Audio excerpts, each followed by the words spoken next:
yeah, I mean, if its court is not independent, then we will run into issues of injustice being influenced by the executive branch, on making of certain decision and all that. I think, but that's why stay decisions in such a way that in UK they are not so strict about it.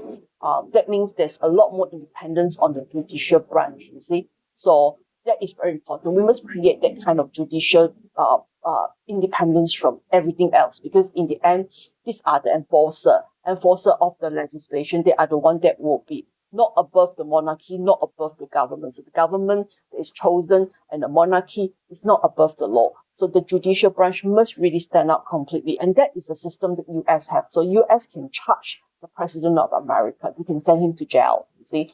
So here, yes, it is say it's independent, but the influence is still quite strong, because all the judges, sometimes they are actually, chosen by some political influence people as well and these political people are actually in the government. They're also in the legislative branch, and so all of that together sometimes can affect the decision making from the judges as well. But I mean, Malaysia is a lawful society. We do have laws, we do abide by the law. If you don't, then you will be punished. And like I said, the healthiness of the judicial branch is actually a very important mark for it's a very important mark It's a very important mark for the health and the development and the progressiveness of the people. So yeah, it is very important for us to think about this, to understand our legal systems, to choose our representative very carefully.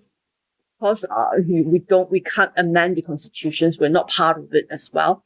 But yeah, I mean, there is room for amendments. We all hope for the better, that we will progress, our judicial branch, our legislative branch, and our executive branch will progress as well as possible. But I mean, my aim is to really make you understand, how the Malaysian legal systems actually work, so that you all, as a master's students, you're very mature, you can really see what is going on, and then making progress to the country as well, you see, in that sense. So in terms of the course itself, the syllabus itself, we are covering legislative issues, which means we are looking at some of the law enactments, ordinances, and also acts that is actually affecting you as engineer in your day-to-day decision making.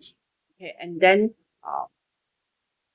we are going through that. So you have like the contract law, contract acts, you have the occupational health and safety acts, the environmental acts, and also the building ordinances, and also some of the land ordinances and all that. So these are things that are going to be applicable for all engineers, that you need to know the elements of all these acts for you to run your day-to-day businesses and activities within the legislative branch of things, you see.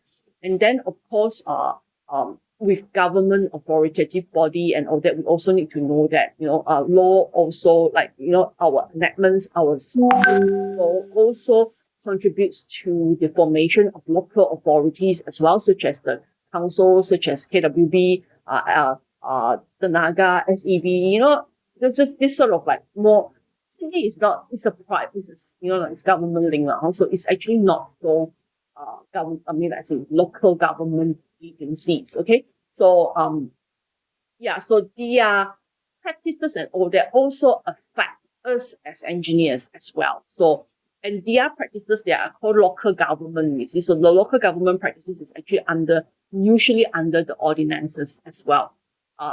These are more on local government practices. Under list number 2 is under the jurisdiction of the state in a way. Okay. Then of course JKR, there's federal, there's also state as well. So these are like a concurrent list as well. What they can do, what is their expertise and all that. So that also affects us as engineers. Okay. And then lastly, we're going to go into contract. I will be taking you mostly for the contract bit, all the contract bit. Okay, and Dr. Ambrose is going to be more onto the legislative bits. So yeah, so he will go through the legislation and I will go through the contract bit. So contract bit is really a day-to-day, day in, day out, dealing with the contractual part of work. You as engineers, architects, QSs as contract administrator, you really must know what is in your contract. So for you, yeah, you may not form the contract, but you need to know what is in there for you to practice professionally, ethically, and for you to execute the contract correctly for the work to be successfully carried out in your projects, you see. So yeah, as engineers, so I think I hope the knowledge that you walk away with is actually good. So for the first week, LU 2, 3, 4, 5, 6, 7 will be covering legislation. For this first LU is the legal systems of Malaysia. So to get you a fundamental knowledge about what we're going to go through later on, where is the foundation. And then week 8 to week 8, 9, 10, 8, 9, 8, 9, 10, 11 will be covering on contracts, elements of the contract, within the contract itself, like EOT, and also about payment, opening up, this sort of thing. So suspension, termination, and all that. So that one will be 4 weeks, followed by law of tort. I'll be giving you a session on law of tort, which is equally important. And then that will be week 10, 11. 8, 9, 10, 11, already 12. Okay. So 13 will be on things like dispute. So maybe the contract bit will probably go to 4.5 to 5, actually, and then the law of tort followed by dispute. And then we will end the class, final class with the wrap-up sessions on exams and all that. I'll be give that this course again, there will be 60% of assignments and also project. The Ambrose project is already given to you. Next coming up will be my assignment, which I will be giving out next week, and then followed by this week 40-60%, and then finally will be final exams. So final exams, we are covering some questions, like going through the entire two questions. I will brief you a bit more on final exams.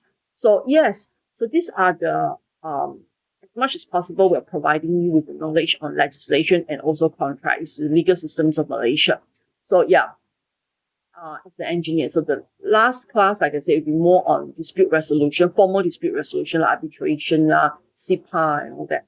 And then lastly, we'll be wrapping up the classes. And so I think this will be pretty good to cover quite a lot of stuff here already. And I hope that you guys will really enjoy yourself. And have a good here with us. So we'll see you very soon for all the following classes as well. Okay, and all the best. And yep, I hope that you guys will go through this very carefully, listen to this very carefully. I'm not a lawyer, but I do try my best to actually have a good understanding of this. So hopefully, if there's some things that is a little bit wrong, I hope that we can improve in the future as well.